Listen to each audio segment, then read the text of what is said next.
أعوذ بالله من الشيطان الرجيم. واذكر في الكتاب موسى إنه كان مخلصا وكان رسولا نبيا وناديناه من جانب الطور الأيمن وقربناه نجيا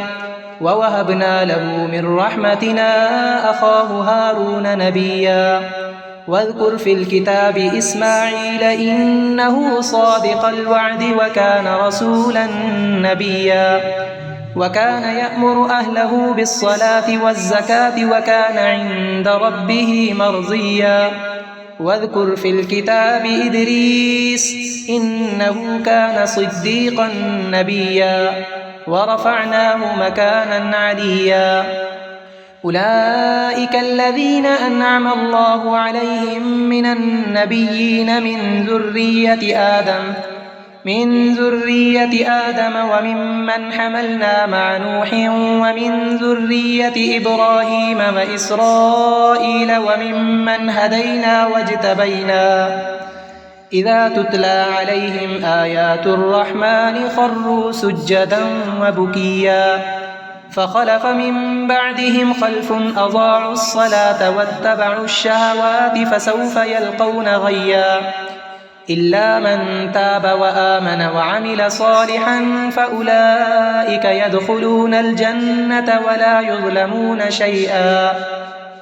جنات عدن التي وعد الرحمن عباده بالغيب إنه كان وعده مأتيا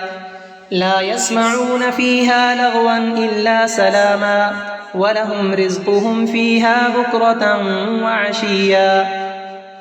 تلك الجنة التي نورث من عبادنا من كان تقيا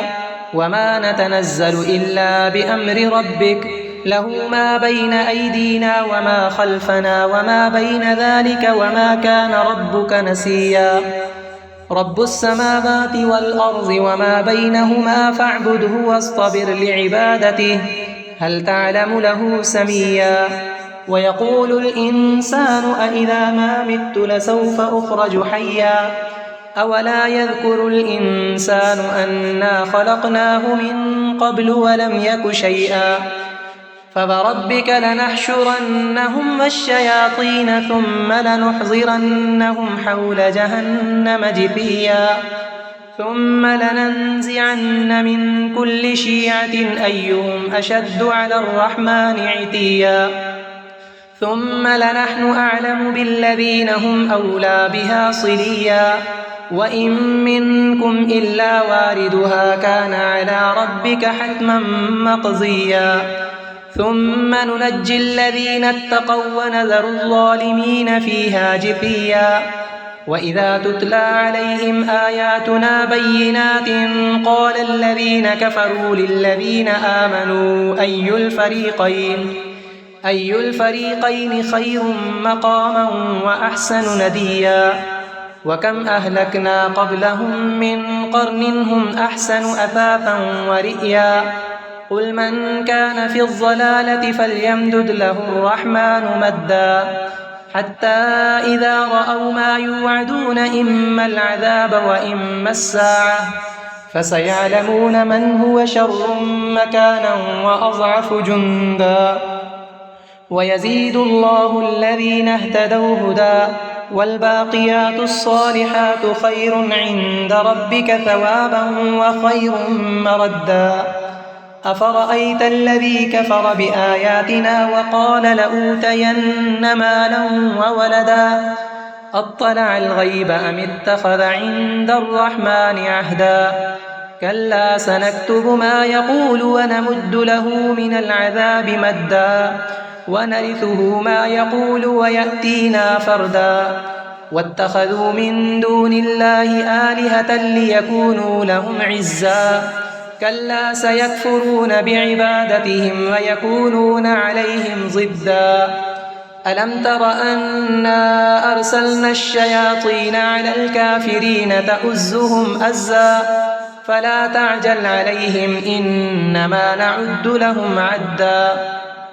يوم نحشر المتقين إلى الرحمن وفدا ونسوق المجرمين إلى جهنم بردا لا يملكون الشفاعة إلا من اتخذ عند الرحمن عهدا وقالوا اتخذ الرحمن ولدا لقد جئتم شيئا إدا تكاد السماوات يتفطرن منه وتنشق الأرض وتخر الجبال هدا أن دعوا للرحمن ولدا وما ينبغي للرحمن أن يتخذ ولدا إن كل من في السماوات والأرض إلا آتي الرحمن عبدا لقد أحصاهم وعدهم عدا وكلهم آتيه يوم القيامة فردا إن الذين آمنوا وعملوا الصالحات سيجعل لهم الرحمن ضدا فإنما يسرناه بلسانك لتبشر به المتقين وتنذر به قوما لدا وكم أهلكنا قبلهم من قرن هل تحس منهم من أحد أو تسمع لهم ركزا.